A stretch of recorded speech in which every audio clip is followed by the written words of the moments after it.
আল্লাহর নবী সাল্লাল্লাহু আলাইহি ওয়াসাল্লাম বলছিলেন, এই দুনিয়াতে যা কিছু আছে, পুরা দুনিয়াতে, তার মধ্যে আমার তিনটা জিনিস পছন্দ। কয়টা ভাই? এক নাম্বার সালাহ, এক নাম্বার নামাজ। এটা আমার চোখের শীতলতা।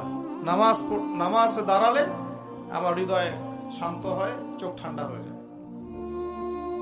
এটা নবী সাল্লাল্লাহু আলাইহি ওয়াসাল্লামের পছন্দের। দুই নাম্বার, এই পুরা দুনিয়ার মধ্যে আমার পছন্দ হচ্ছে সুগন্ধি। কি পছন্দ? সুগন্ধি। 10টা টাকা যদি আর্ন করেন, 1 টাকার সুগন্ধি কিনেন, সুন্নাত। সুগন্ধি সাথে রাখতে হয়, ব্যবহার করতে হয়, মনটাও ভালো থাকবে।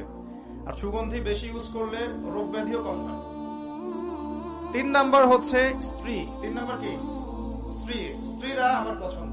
নবী সাল্লাল্লাহু আলাইহি ওয়াসাল্লামের এই 3টা জিনিস পৃথিবীতে পছন্দ ছিল।